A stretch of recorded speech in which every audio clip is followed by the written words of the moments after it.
and we're talking about the future of non-compete agreements and contracts.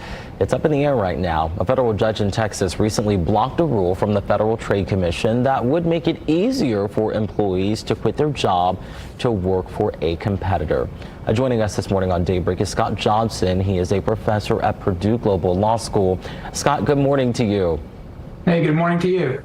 Now let's talk about what this means for workers and businesses. The Biden administration said this rule change would mean more rights and higher wages for workers.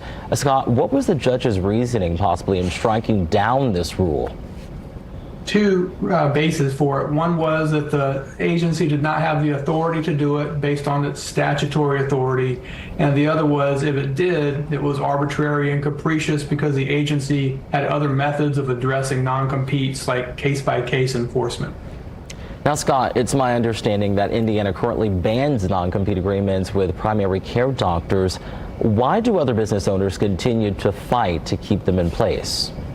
Well, from a business perspective, it helps them retain employees. So if they have an employee who comes in, they provide training to that employee. They want to keep them and prevents them from going to competitors for a certain period of time after employment. So there's a benefit to the employer for it. Gotcha, that makes sense. Well, at this point, where do we go from here? Has the Biden administration indicated that it might try to appeal this ruling?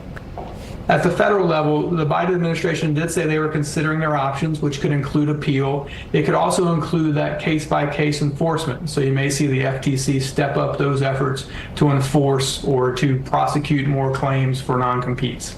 And how long could we see this process go back and forth?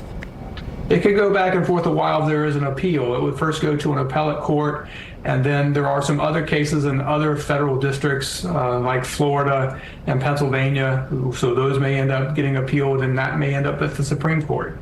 And what about areas that in the country that have non-competes outlawed at the moment? Could they possibly be affected by any future legislation?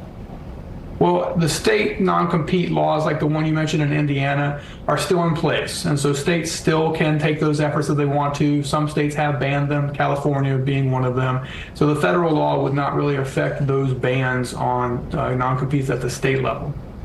Well, Scott, great insight here. Of course, we'll be talking about this for months to come. So we'll have you back on when that time comes on the next update. Sounds good. Thank you. No problem. Have a good morning.